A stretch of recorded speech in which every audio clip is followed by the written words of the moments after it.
All right, we are entering Putnam County, Georgia, also known as the Briar Patch. All right, we're heading into downtown Eatonton, Georgia.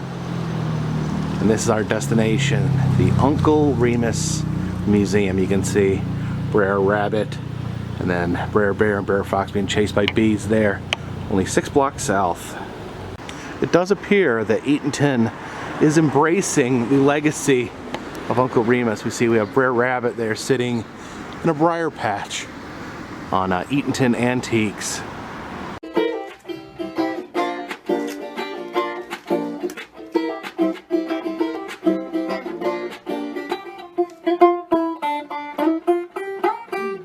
Hey you all, Carpetbagger here, coming to you live from the south, more specifically Eatonton, Georgia, the home of Uncle Remus.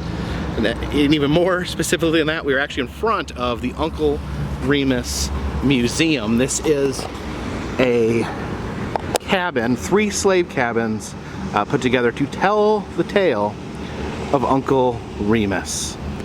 Now you may be surprised to learn that Uncle Remus is a fictional character. So we have a museum dedicated to a fictional character. Of course, Uncle Remus was in the stories, was an old former slave that would tell stories to children.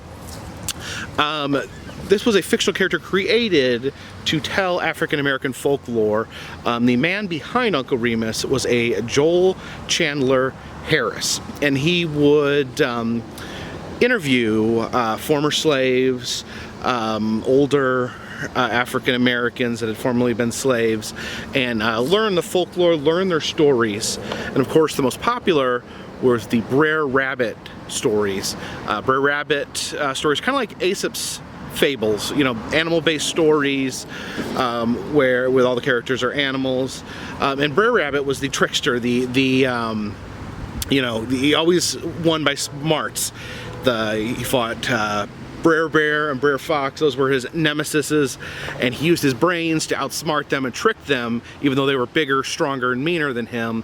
And it makes sense. The African Americans weren't enslaved people, so their hero would be the ultimate underdog. Brer Rabbit, of course, would represent the slaves that could outsmart the masters, even though the masters, had more and were more vicious and had more resources.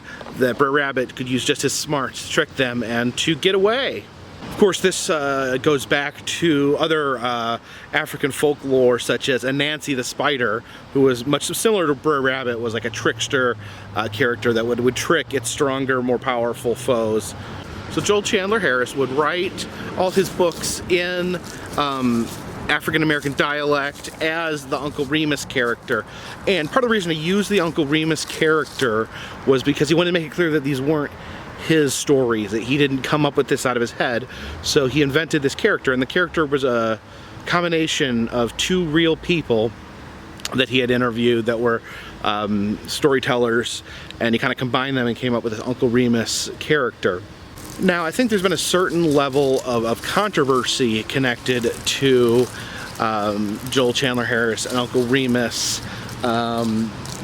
Partially that a white man would write under the name of a black man and use black dialect, but I feel that that Joel Chandler Harris, he really was trying to preserve African American folklore. You got to understand, this was shortly after the Civil War, and that probably a lot of African Americans were not given the privilege to learn how to read or to write. So he wrote down these stories and preserved them, where we still know about them today. Who knows? They could have been lost to time. And I think the use of the dialect, the use of the Uncle Remus character, was his attempt at creating a more authentic telling of these stories. And these stories would go on to inspire Walt Disney to make his famous movie Song of the South, which was one of the first live-action combo animated movies. And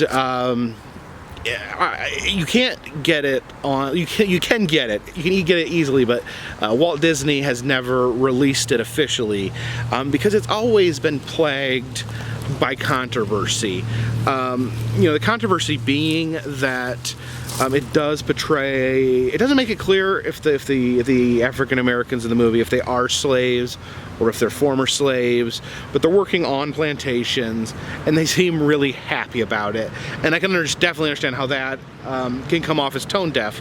The movie was made in 1946, so I'm sure you could find much worse examples of racism in some movies around the same period of time. Walt Disney was interested in folklore. He looked at the other movies, Snow White, European folklore, and I think he wanted to do some American folklore, and some of the richest American folklore was the African American folklore, and Disney did not mean to disrespect anyone, did not mean to show racism. I think he wanted to show these great stories that were part of American history. But at the same time, because of people's sensitivities, the movie was never released.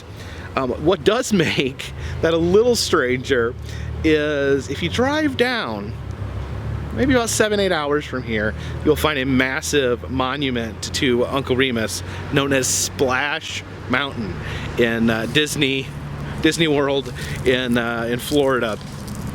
Splash Mountain is a thrill ride and a dark ride, and when Disney was trying to decide what characters to use, they dug up the Uncle Remus characters: Brer Rabbit, Brer Bear, and Brer Fox. By the way, Brer means brother, so it would be brother Rabbit, brother Fox, brother Bear. They used those characters, those animatronics, for their Splash Mountain ride, which is really interesting because they never released the movie. They released the movie in the 40s. They showed it on TV for a few decades after that, but never a home video release. So you have these characters, and probably 90% of the kids that go through that ride have no idea of the actual stories or history of these characters. But the ride actually does kind of play out and tell the story of Brer Rabbit from the Song of the South. Two things they changed, interestingly enough. They removed Uncle Remus. For whatever reason, they did not feel having a human African-American animatronic was a good idea. They put a Brer Frog in his place. Now, there is a Brer Frog in the movie, but it's not the same character. They combined the frog and Uncle Remus, so the frog is the storyteller talking in Uncle Remus's dialect.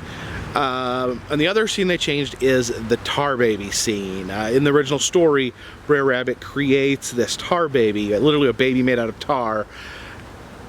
Brer Rabbit did not create the tar baby. Brer Fox created the tar baby to trick Brer Rabbit. So Brer Rabbit punched the tar baby because it wouldn't say hi back to him when he said hello, which is kind of disturbing that you'd punch a baby for not answering you.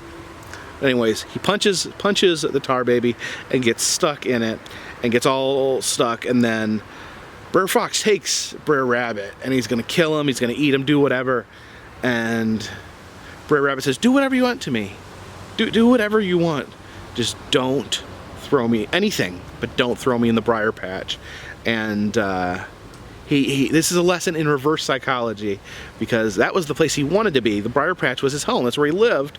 So he tricked Brer Fox. Brer Fox thought that was the last place, the ultimate worst place that he could throw Brer Rabbit. So he ended up throwing him back into his home. Now, they keep all aspects of that story in the ride, except they removed the tar baby and replaced it with a beehive full of honey. And tar baby is literally a baby made of tar. I feel that the name just sounds so much like an ethnic slur that they just weren't comfortable having it in there. The people may misunderstand and get offended by that word. But yeah, very interesting. And I have seen the original Song of the South.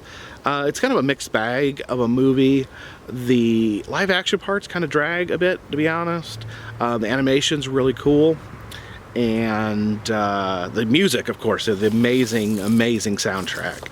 Now, here is the actual museum itself, and sadly, there are no photos allowed. I did ask about the no photo policy.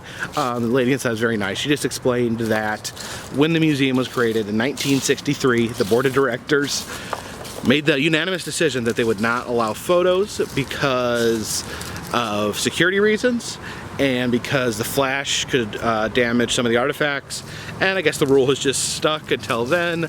Probably the directors of the Uncle Remus Museum may not be hip on the digital age.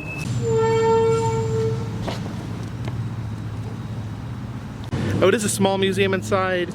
They some of the cool things are they have like little carved shadow boxes with scenes from some of the Uncle Remus stories in them, and they actually have a two animation cells from the movie Song of the South that was personally donated by Walt Disney. Not the Walt Disney Company, but Walt Disney himself donated them to this museum shortly before his death, and they actually have hand signatures from Walt Disney on the cells. Pretty cool. And here is the hero of our story, Brer Rabbit. It's a statue they have made in honor of Brer Rabbit. He was born and bred in the briar patch, survived forever by his wit, his courage, and his cunning. It's very cool, isn't it? It's got a little pipe there. We have some of the other characters as well. Looks like they're carved out of wood. Guessing that would be Brer Bear.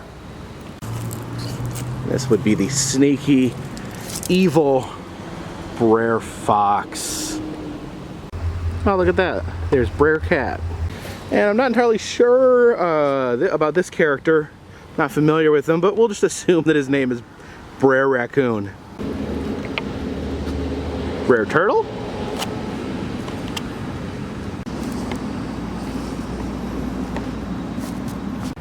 I guess this is a second interpretation. Mr. Brer Rabbit. All the way back in 2011, I visited this museum, and this sign looked quite different back then. It's kind of evolved to look more like the Disney version of Brer Rabbit. But then again, Walt did donate the animated cells from the movie to the museum, so he must have been a fan of the museum, and he probably would not have minded. How do you do? Fine, how are you? How you come on? Pretty good, sure as you're born. Pretty good, sure as you're born. Appreciate you guys joining me here in Eatonton, Georgia at the Uncle Remus Museum to pay homage to a true Southern icon. Several Southern icons. Uncle Remus, Joel Chandler Harris, and Brer Rabbit himself. If you'd like to see other Southern icons I've visited, please check down in the description. Also some amazing roadside attractions, amusement parks, and other fun random stuff down there as well. If you'd like to contribute to the channel, consider buying a t-shirt and consider donating to Patreon. Donations of $3 or more will get you a postcard once a month. But for now, this one's in the bag.